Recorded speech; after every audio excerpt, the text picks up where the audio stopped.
My name is Sarah Garbarino. I'm a mother of three. I have an 18-year-old, a 16-year-old, and a 13-year-old.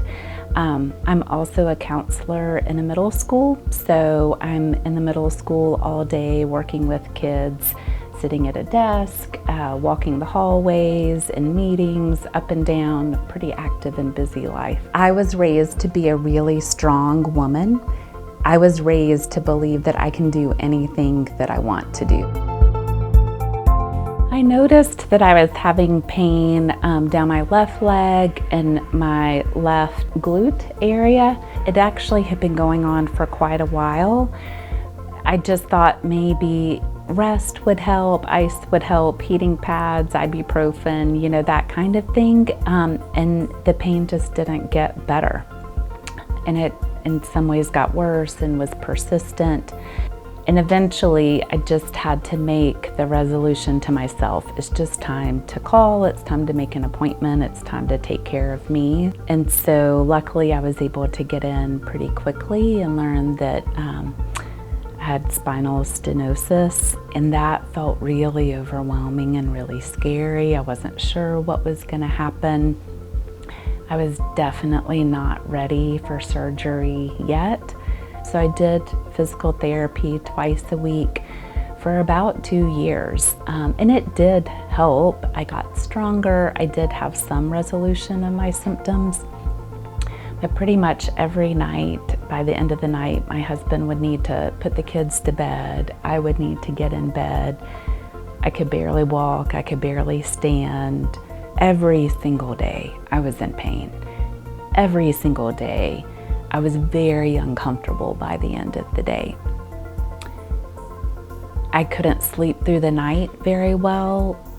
I would wake up in pain and discomfort, and after years of that, it was more the straw that broke the camel's back. I just couldn't picture doing that for the rest of my life. Pretty quickly in that first appointment, he was able to determine that I had already done all the things. And so he explained the surgery, the TOPS device, the pros and cons.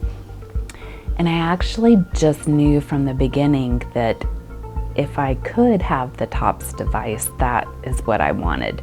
And I felt like the TOPS device would offer me the most flexibility for the longest amount of time, and so it was worth any risk that there might be, and that was definitely something that I was hoping for.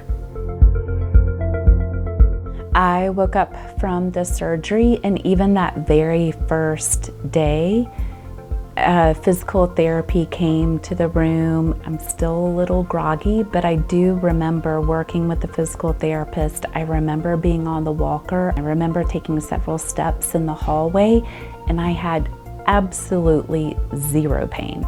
There was no pain at all. I was warned that part of that might be due to anesthesia, that kind of thing, and yet I no longer had any leg pain once the anesthesia and all of that wore off.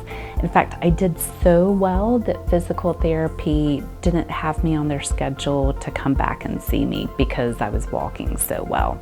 So to me, it felt like surgery was a huge success because I could always work through the incision pain. That would just take time.